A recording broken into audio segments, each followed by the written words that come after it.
naitwa Dr. Zena Suleiman, mganga mfawidhi hospitali ya wilaya Mabwepande, lakini pia ni daktari bingwa wa watoto. Leo katika hospitali yetu ya wilaya Mabwepande tunashukuru, siku ya jana na leo tumepata ugeni kutoka taasisi ya Sevo ambayo imekuja kwa ajili ya kupima macho watoto, na upimaji huu unafanyika bure hapa hospitalini kwetu, na hii ni kuelekea katika siku ya mtoto wa Afrika.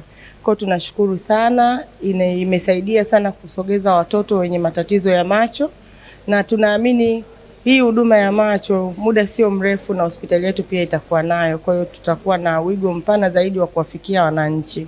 Kwa majina ninaitwa Asha Mweke. Mimi ni mtaalamu wa afya ya macho, lakini ni rais wa chama cha wataalamu wa macho ama optometria Tanzania. Na kwa siku ya leo nasimama kama mkurugenzi wa taasisi ya Sevo. Sevo maana yake ni Child Eye and Vision Organization. Taasisi hiyo ilianzishwa mwaka 2018 kwa lengo hasa la kuibua changamoto za macho kwa watoto katika nchi yetu Tanzania na ulimwengu kwa ujumla. Matatizo ya macho ni mengi na tatizo ni kubwa hasa kwa Tanzania na kwa ulimwengu. Tukiangalia katika taarifa za ripoti za WHO, inakadiria watu bilioni 2.2 wana changamoto ya macho, lakini bilioni 1 ni changamoto ambazo zingeweza kurekebishika mapema iwapo wangewahiwa kupata huduma. Sasa tukiona kama ingekuwa bilioni 1 ya watu wangeweza kupata huduma kwa mapema, tungeweza kuokoa uwezo wao wa kuona au kurekebisha changamoto za macho, basi tukaona ni namna gani na sisi tungeweza kuwa chachu ya hiyo kupunguza changamoto za macho, lakini sisi tukalenga sana kuangalia mtoto. Tukiangalia sana wanaopata changamoto za macho ni watoto na wazee, na wanawake hapa wanaingia katikati. Kwa hiyo tukaona sisi tudili na watoto sana. Tunapodili na watoto tunaweza tukapunguza changamoto ya uoni hafifu au ulemavu wa kuona kwa watoto, hasa kwa sababu tunaamini kwamba mtoto ni generation inayokuwa, ni kiongozi wa kesho, ni zao la kesho. Kwa hiyo tukaona tudili na watoto sana, tuweze kuwaibua mapema, tuibue changamoto zao mapema na wakaweza kupata tiba mapema, ili tutengeneze kizazi cha uono mzuri kwa Tanzania na kwa taifa kwa ujumla. Kwenye changamoto za macho au magonjwa ya macho yako aina tofauti. Kuna changamoto za macho za uoni hafifu, yani uoni wa hafifu wa mbali na karibu. Kuna magonjwa ya macho yanaleta upofu ambao yanayoongoza kwa sana, tunasema mtoto wa jicho anaongoza, lakini pia kuna pressure za macho, lakini pia kuna watoto wanazaliwa na kansa za macho. Kwa sisi ambao tunadili hasa na watoto, tunashughulika sana na uoni hafifu wa mbali na karibu, ambao mtoto akiwahiwa mapema anaweza kurekebisha uwezo wake kuona kwa kutumia pea moja tu ya miwani, na akaweza kuona vizuri, akawa na maendeleo mazuri darasani na ufaulu na maisha yake kawa mazuri. Mimi naitwa Oscar Kasiano. Kilichonileta ni kuhusu macho yana shida, na shida yake sijajua ni umri ama ni nini ambayo inaleta tatizo.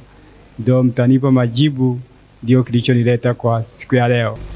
Na washauri watu ambao wana matatizo ya macho waje hapa katika hospitali ya wilaya, waje wapate ushauri wa macho kuhusu macho yanayowasumbua. Kwa majina naitwa Sharifa Hussein Bashiru, nimezaliwa mwaka 2004. Niko hapa kwa ajili ya matatizo ya macho. Macho yalianza kunisumbua kuanzia 2021 nilivyokuwa form 3, lakini kutokana na hivyo changamoto ya kupatikana kwa fedha, hivyo wazazi wakawa kila ukiwaambia yani mambo ni mengi, mpaka nikaenda form 5 na nikamaliza na form 6. Japo nilivyokuwa form 6 macho alikuwa anasumbua sana, nusu nirudi nyumbani, lakini ndio hivyo akaniambia wewe vumilia tu, ukimaliza tutaangalia, kwa sababu wakihofia gharama. Kwa hiyo macho alikuwa anasumbua sana, ndio maana nilivyosikia kuna fursa ya kuhudumiwa macho ikabidi nije. Kwa hiyo macho ndio yanasumbua haswa kwenye mwanga na pia kuona mbali.